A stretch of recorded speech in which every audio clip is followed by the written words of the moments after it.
Salut tout le monde, c'est Joujol, je vous souhaite la bienvenue dans cette nouvelle vidéo où je vais vous comparer les deux derniers smartphones de Google, le Nexus 5 ainsi que le Nexus 6.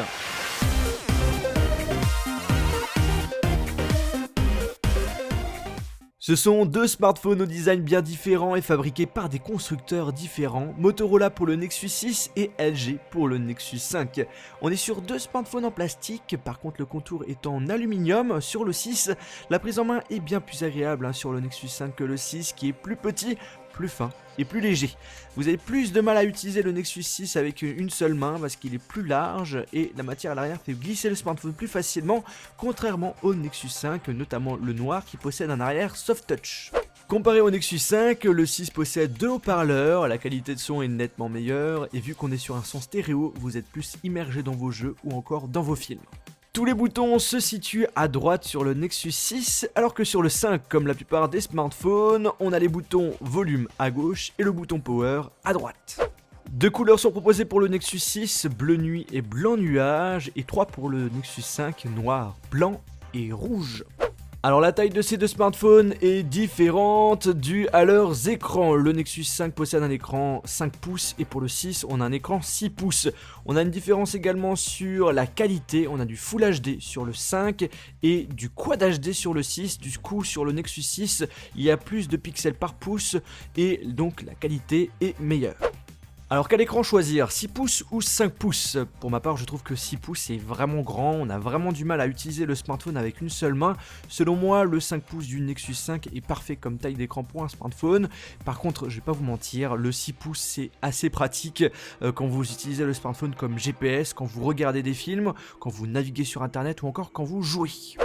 Le blanc est parfait sur le Nexus 5, sur le Nexus 6 il va vers le gris, le noir est parfait sur le Nexus 6, les couleurs sont moins claires sur le Nexus 5, les rendant donc plus naturels comparé au Nexus 6. Ces deux smartphones sont équipés de très bons composants, surtout pour la partie processeur, 2,26 GHz 4 cœurs pour le Nexus 5, 2,7 GHz 4 cœurs pour le Nexus 6, en RAM on a du 2 Go pour le 5, 3 Go pour le 6, ils sont tous les deux 4G et possèdent une puce NFC. Alors pour voir qui est le meilleur, on va faire quelques comparaisons de rapidité, tous les deux appareils possèdent les mêmes applications ainsi que le même contenu. Le Nexus 6 s'éteint en premier et pour le démarrage, eh bien, il est bien plus long que le Nexus 5, comptez environ 40 secondes de plus que le démarrage du Nexus 5. Et oui, c'est énorme. Alors c'est vrai que j'ai pas mal d'applications, pas mal de contenu sur ces deux appareils. Et bien là, le Nexus 5 était plus rapide au démarrage, c'est assez surprenant, mais bon. J'ai ensuite fait des tests de comparaison, donc d'ouverture d'applications ici. J'ai ouvert des jeux, des applications installées de base sur ces téléphones. J'ai aussi lancé des logiciels de benchmark comme Geekbench 3, Antutu 3D Mark. Et c'est assez surprenant, mais le Nexus 5 se débrouille vraiment très bien en ce qui concerne les ouvertures, le temps de chargement. Eh bien, il était en général le premier à chaque fois.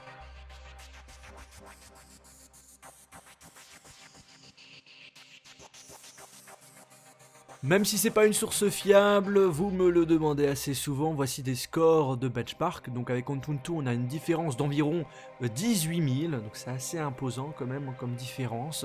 On a environ 800 en multicœur pour Geekbench 3. Pour 3D Mark on a une différence d'environ 10 000. On va finir cette partie performance en parlant de jeu. Alors ce qu'il faut savoir c'est que le Nexus 6 est équipé d'un écran Super AMOLED, du coup on est sur un écran assez lumineux, du coup les couleurs sont moins naturelles que le Nexus 5. En faisant des comparaisons de jeux, j'ai remarqué qu'on rentre plus dans les détails sur le Nexus 6, mais c'est assez léger, ça je peux vous le dire, parce qu'aujourd'hui, ces dernières années même, les graphismes de jeux sont assez impressionnants sur les smartphones, c'est assez difficile de voir qui propose une meilleure qualité de jeu. En tout cas, pour les personnes qui veulent savoir, avec Epic Citadel, on a plus de FPS sur le Nexus 6 que le Nexus 5. Le Nexus 5 est équipé d'une batterie de 2300 mAh, le Nexus 6 une batterie de 3220 mAh. Alors la grosse faiblesse du Nexus 5 c'est sa batterie en utilisation intensive, internet, SMS et jeux, le Nexus 5 galère à finir la journée. Contrairement au Nexus 6, alors là vous avez quand même une sacrée différence, on finit la journée avec bien plus de pourcentage, mais par contre sachez tout de même qu'il faudra charger le smartphone durant la soirée pour que vous puissiez l'utiliser sans problème le lendemain. Et sachez également que la recharge est bien plus rapide sur le Nexus 6 par rapport au Nexus 5. Pour vous donner une idée de l'autonomie, au début de mon test j'avais 67% sur le Nexus 5 et sur le 6 63%. Et en ayant fini mon test, et bien regardez-moi ça, il me reste 5% sur le Nexus 5 et 37% sur le Nexus 6. Alors là on peut le dire, le Nexus 6 a largement une meilleure autonomie que le 5. Les deux smartphones sont limités en mémoire car l'arrière n'est pas amovible, deux versions pour le Nexus 5, 16Go et 32Go, deux versions aussi pour le Nexus 6, 32Go et 64Go. Ces deux appareils sont sous Android Lollipop, le dernier système d'exploitation de Google, ils ont tous les deux les mêmes fonctionnalités, la seule différence que j'ai pu rencontrer c'est que lorsque vous prenez le Nexus 6 en main, et bien l'écran s'allume. Et pour l'appareil photo, ça donne quoi? Eh bien le Nexus 6 est équipé d'un appareil photo de 13 mégapixels, pour la caméra frontale c'est du 2,1 mégapixels, pour le Nexus 5 on a du 8 mégapixels et pour la partie frontale du 1,2 mégapixels. Sur le Nexus 6 on peut filmer en maximum en Ultra HD et en Full HD pour le Nexus 5. On a un plus grand angle à l'arrière pour le Nexus 6, la qualité est bien meilleure également sur ce smartphone, les couleurs sont plus vivantes et on voit qu'il y a un sacré progrès au niveau de l'appareil photo. Cependant, la qualité photo de la caméra frontale, même si elle est meilleure sur le Nexus 6 que le 5, elle reste tout de même limite par rapport à ce que peut nous offrir d'autres smartphones. Alors quel Nexus prendre? Personnellement, si vous souhaitez faire des photos de très bonne qualité, si la taille de l'écran ne vous gêne pas et surtout si vous voulez une bonne autonomie, je vous conseille de prendre le Nexus 6. Je conseille de prendre le Nexus 5 si vous souhaitez un smartphone rapide pour aller sur internet, pour regarder des vidéos et pour faire éventuellement des photos si vous êtes peu exigeant en termes de qualité et surtout si vous êtes limité au niveau du budget. Parce que ce qu'il faut savoir, c'est que le Nexus 5 est proposé à partir de 349€ pour la version 16Go, 399€ pour la version 32Go et le Nexus 6 est à partir de 649€ pour la version 32Go, soit pratiquement le double du prix du Nexus 5 et pour la version 64Go c'est 699€ en termes de prix.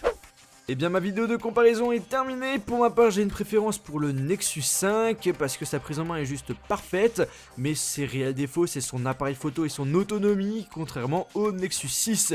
Et vous, lequel est votre préféré? N'hésitez pas à partager votre avis via les commentaires de cette vidéo. Je vous mettrai également dans la description les différentes vidéos que j'ai pu réaliser avec le Nexus 5 et le Nexus 6 si ça vous intéresse. Sur ce, on se retrouve dans une prochaine vidéo iOS ou Android sur ma page Facebook, Twitter, Google+, et n'oubliez pas de vous abonner sur ma chaîne YouTube. Salut!